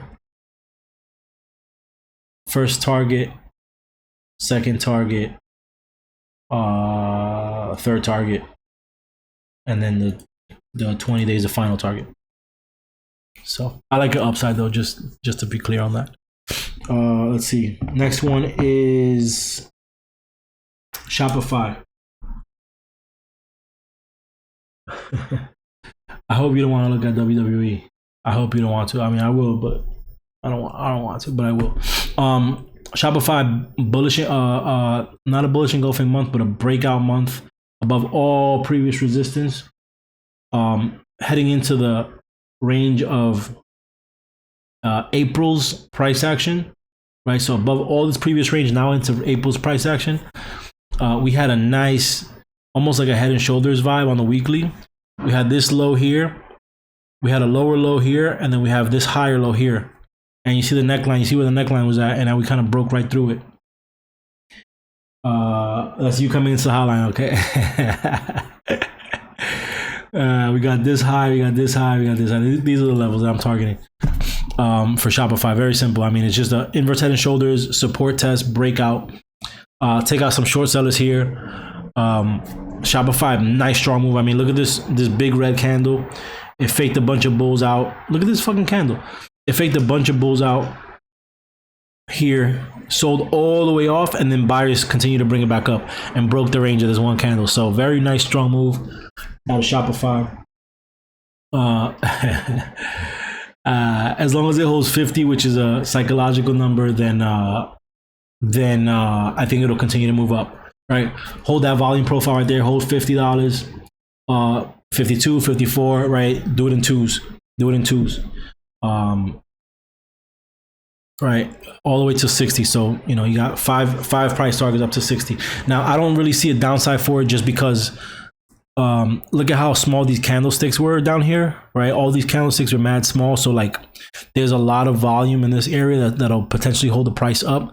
The only thing I could possibly see is if we come back to test this level here, resistance, right? Start from the left, resistance right here at 45 and change, resistance here. Maybe it comes back to test it one more time and see if it finds support there. Let's see, did it do it here? It did it here. I mean, it did it on this day. If it opened, it came back down, buyer stepped up and brought it back up. Maybe it comes back down one more time before it continues up, but I see upside for this. I like Shopify to the upside. Very simple. So we did X already. So I'm not gonna spend time on it. Let's do TSM. And then I have like 7 more. TSM, what time is it? Okay. TSM, and thanks for bearing with me, guys. It's been an hour and a half, but we got a little bit more time. A couple more to go, and I want to get through them. Very important. TSM, kind of like a 3-bar play in the monthly. I would love for this candle to be much bigger, but nice, regardless, nice move in the monthly, up above all previous resistance, back into the range of June of last year. Excuse me. The weekly. So this is like, what is this called? Abandoned baby or something? I don't know. This weekly chart, this weekly candlestick here, which has a gap to fill to the downside. I mean, I don't know. I don't think it's gonna fill. Like, there's a gap there. I just don't think it's gonna fill, because if it wanted to, it would have done it. It would have done it already, right? It would have found a way to do it, maybe here, right, or even here. It would have fallen down into that gap. So now I see a wedge. Gotta draw from up there. You have this wedge here, right? And so price is kind of all trading within the range of the low of this candlestick and the high of this candlestick. We almost fell out of the range, but then buyer stepped it up and brought the price back up. So targets for this are very plainly, let me get rid of this too, because this is a little bit distracting. Okay. We have high of day, that the open of that day, and the high of there, right? And those are your targets for this week. 94.12, 95.79, and then 98. 98. If it falls down below, then we have support here at 90, 98, and then 89.77. I do see this trend holding for now, especially with strength in that sector. And then also if you zoom out, we have this cup handle, failed breakout, and then continuation of the move. So right now we kind of also have a bull flag, so I can see this thing easily getting up to like 108. Right, let's draw the measure move. Let's draw the flag into the measure move. I think it started, let's say here. It'll be that. I'm not gonna exaggerate it. And then we have the low point, yeah, 110. Maybe 110s for next week or something. Right. Yeah, bearish abandoned baby. So the weekly has a bearish abandoned baby. Except for the fact that it is, oh no, it's still a green candle. So this can easily come back down and reverse the trend, potentially into this previous level of resistance. So it really depends. It really depends on what happens. I will go ahead and set an alert. Actually, let's just set the range now. The range of the day, right? Trade the range of the day. Up, calls above and puts below. Here's your target for the downside. You have your targets for the upside already. If it does fall down, then you have this level down here where it can potentially test. And I'm gonna get rid of some of these older levels. Let's get rid of some of these so it's not as distracting. I'll leave that one because that's like where that previous resistance kind of starts. So you have your upside and your downside levels there. The top doesn't matter on color, essentially gap up, tight doji, then usually gap down. Okay, so we'll be watching for a gap down. Gap down to fill this gap real quick, and then from there we'll kind of see what happens. We're about to have a golden cross on the daily as well. So just be mindful of where we are in the market with TSM. I love TSM though, it always pays. We catch it on some days where it goes insane and does that. So I'll be watching it for either or. Next one is Marvell.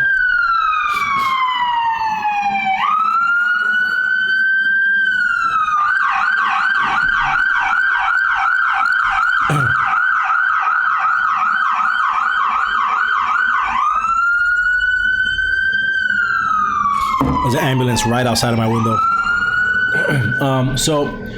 Marvell on the weekly has also, I live on a racetrack, but I don't think you guys can hear any of it. Just phenomenal. Marvell has kind of a wedge, not really a wedge, but more of a, I don't know. Like you have that, and then you have, I mean, it's kind of a channel, but I just see the resistance. Let's just call it the resistance, right? And then we have kind of this breakout above the trend line. We have some upside targets, simple clean upside targets. I'm not going to go too much more further than that because we have that 200-day sitting right here at 47.55. We do have strength in the sector. We did form a lower low down here, but ever since then we've been kind of forming higher lows. Marvell was one of the ones that I was wondering why it was moving so slowly compared to the rest of the sector, but it seems like it's on its way up now, sitting above all moving averages except for the 200. I want to see it target that 200 day. First I want to see it above this 45.99, so let's just call it 46. So 46 is the area where you want to start trading it long. If you want risk, then go ahead, and I'm gonna set my alert for high of day here because I want to see what it does. But if you want risk, then take your entry at the high of day, trade it into this safe entry level 46. I would trade it into the 200 day though personally.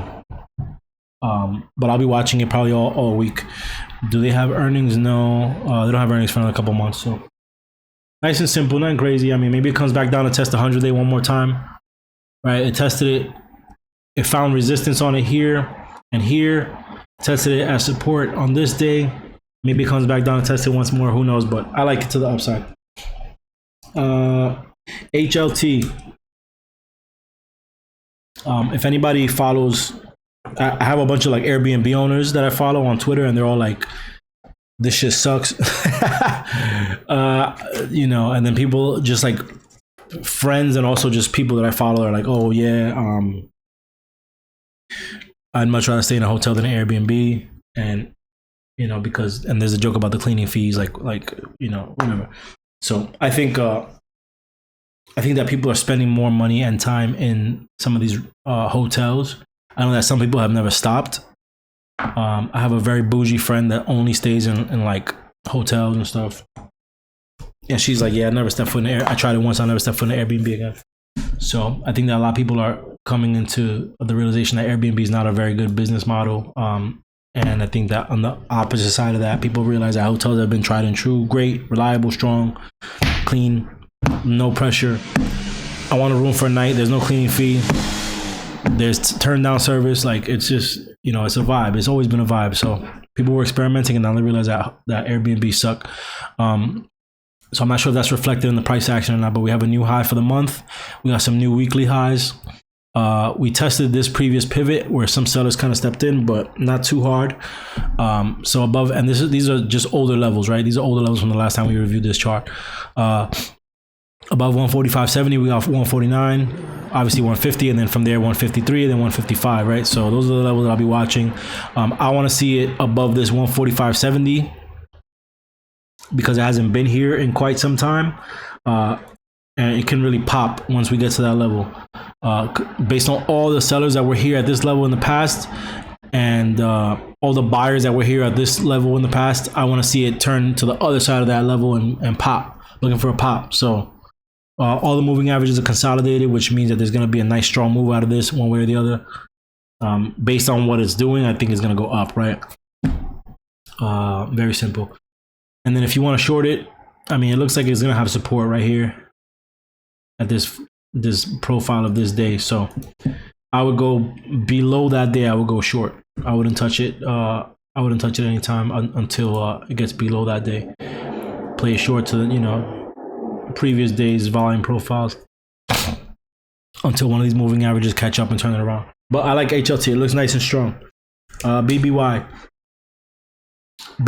what was the setup? It was the weekly cup and handle. So we have like the range expanded here on this candlestick, but we're within that range now. We didn't really break out above this high. So we've been really high and tight on this kind of level here, right? On a weekly, we have this sell pressure here, sold off, and then strong cup, and then now it's forming that handle, and it looks like it wants to finally break out. We have the inside week here, so we can take it up or down depending on what it wants to do. Looking at the daily, I mean, it's just like a triple tap on a daily, right? Cup and handle. It's the same exact setup on all time frames. So I just really want to see it continue to move up.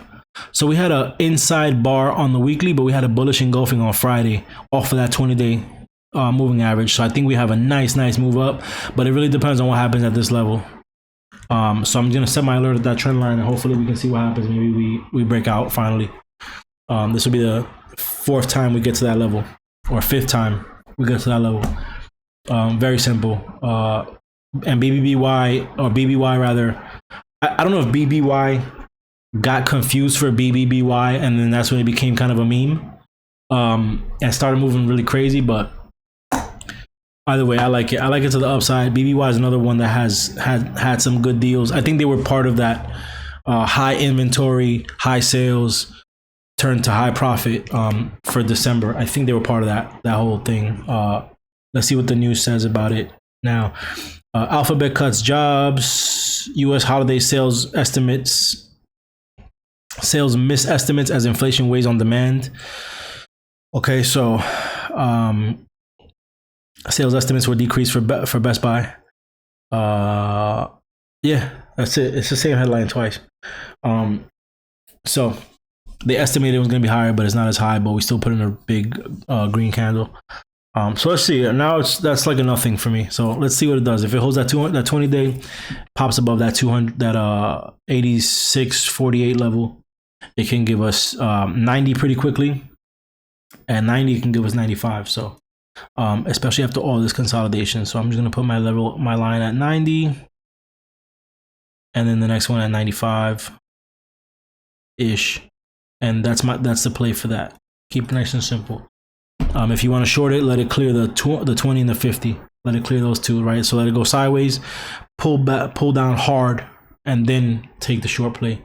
There is a rising support level here, so maybe let the 50 get above that level, and then let the price get below all of them, and then from there you can go short.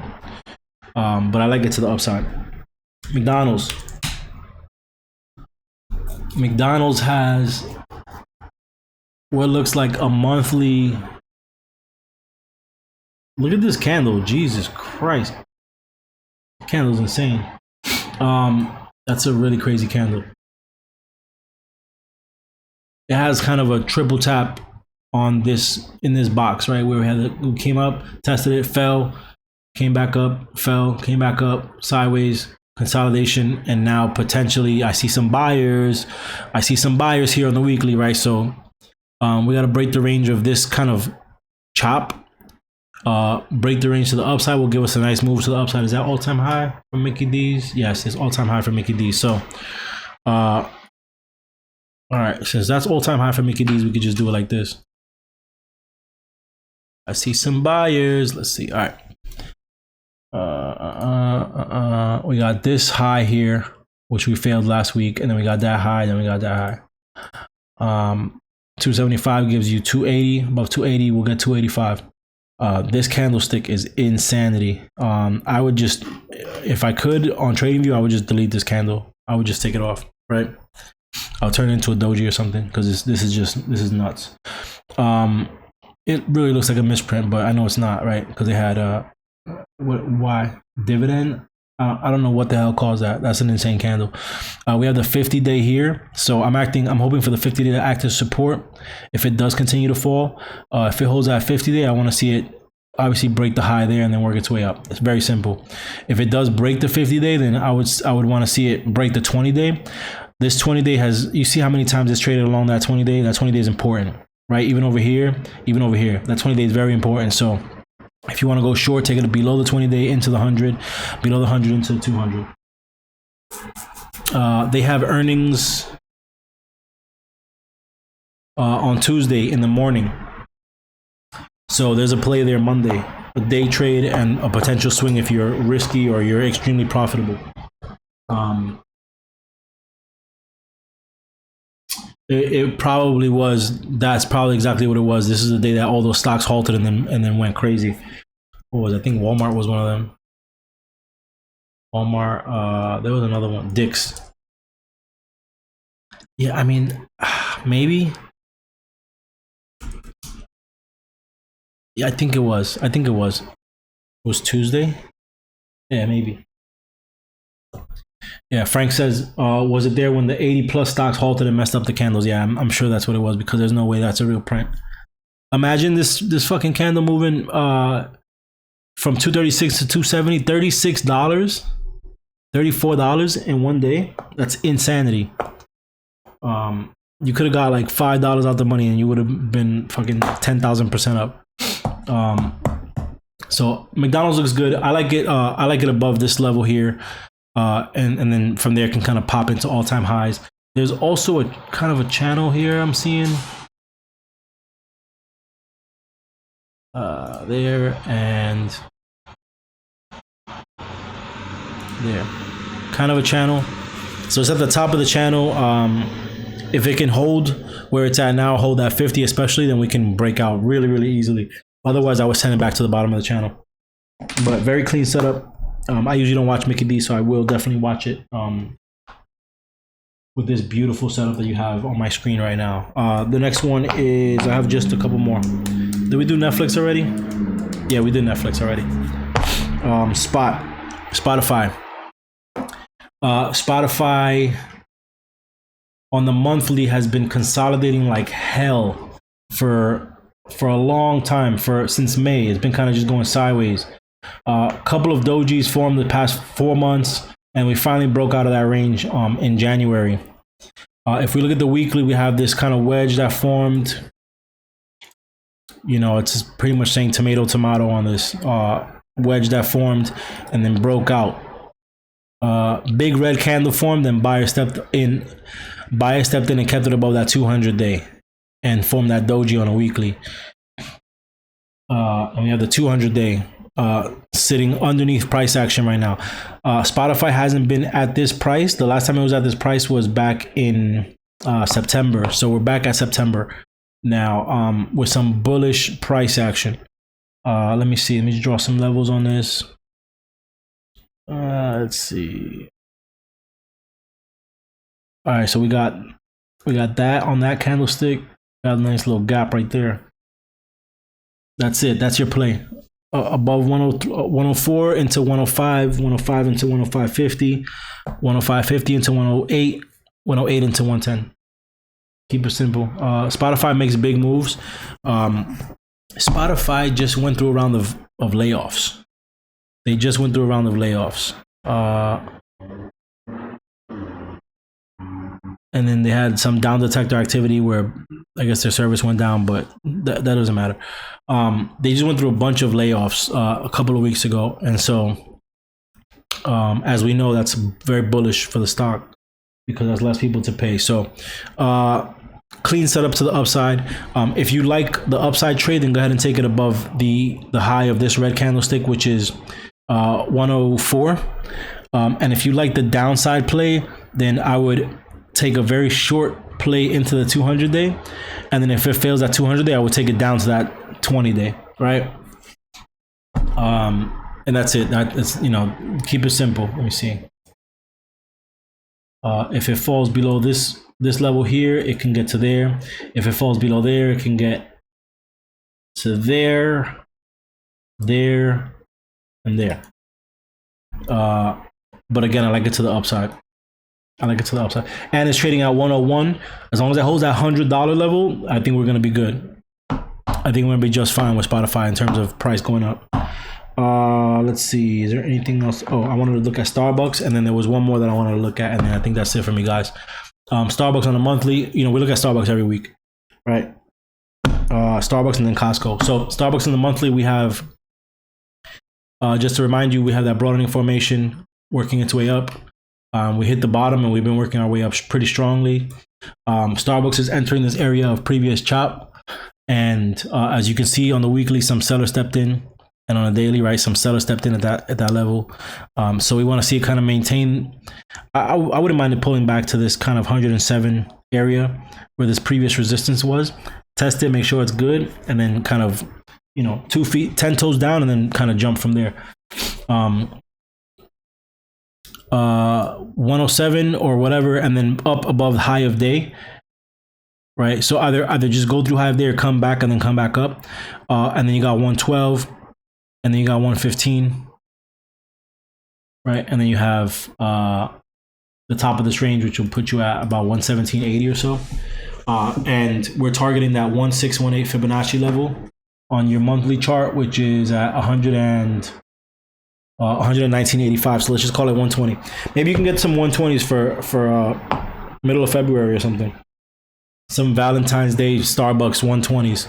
Get them for wifey, right? And then just when they expire worthless, just give her the you can sleep in the doghouse like me. Yeah. So I like it to the upside. If it does fall from where it's at, I would like to see it at a hold above 107. Worst case, come down to that 20-day moving average. High hopes for Starbucks. What do they have that's seasonal? Do they have any like strawberry shortcake something for Valentine's Day? Who knows? When do they report actually?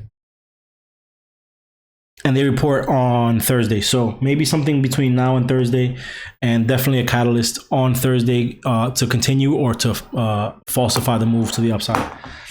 So very simple. Costco, last one. Costco, so it's still within that flag on the monthly.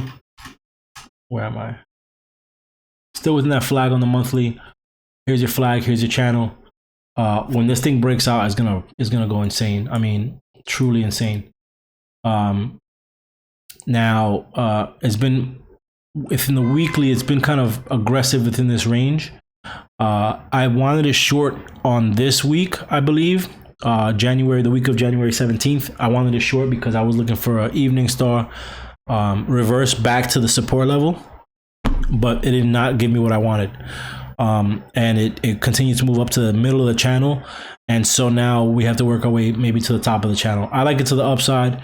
The reason why this is at the end of the session, of this week's session, is because it's in the middle, absolute middle of everything. Like, I have to see it. I have to see it kind of do something on multiple time frames. I like the bounce on the monthly.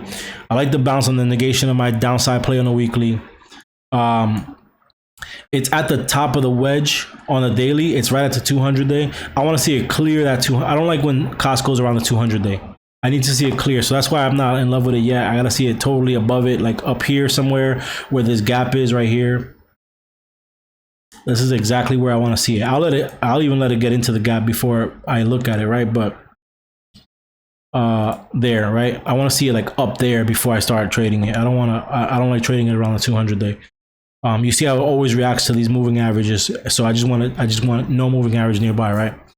And then on the 1 hour, we had a strong pullback. So it looks like it wants to come back to test that 200 day first before it makes its move, right? So now you're going to have a high of 509 and then a low of 500 as your range. I guarantee it's going to come back to that 500 level, right? So that's the range that we're probably looking at for Monday or Tuesday or whatever the case is. They have earnings out in March, so no need to worry about that. There's a dividend payout on Thursday, so maybe some chop into that day or so. And then to end the session, let's just go back to SPX real quick. Let's go to ES. Yeah, so we're still within obviously the range of last week's candlestick. We're towards the top of the range. If you look at the daily, right now a little bit of indecision. There's not much going on in the market at this time. Let's see what happens here. Wall Street crawls higher as easing inflation spurs Fed pivot hopes. The word that I hate there the most is hopes. If we're moving high because we hope they're going to pivot and then they don't, then that means we're going to crash hard. Right? Like let's move up on something that's a little bit more concrete than just hopes, right? I don't know. Anyway, I want to see it open. Right now it looks like it's trending downward. I want to see it remain above all this chop over here. I want to see it remain above that. Even if it comes down to test it, I don't mind like a falling wedge break down into this previous level and then kind of bounce out of that and come and test this high again. And then if it falls below that level, then we have 40.28 on ES to retest. So either way, I don't mind. I don't care where the market goes as long as it makes moves. I really don't care. But yeah, guys, that's it for me. I'm obviously delusional. It's 10:58 East Coast time, so we got to get our sleep before the market opens. So thank you guys for being here with me this week. We went through a very, very extensive list this week, so you know that there will be a lot for all of us to keep watch on. But again, thank you for being here and spending time with me, and I'll see you guys tomorrow. All right, have a good night, guys. Well, you're amazing. Thank you. You guys are amazing. Yeah, exactly. My wifey's pulling me out of the room by my ear right now. Take care, guys. Good night. Peace.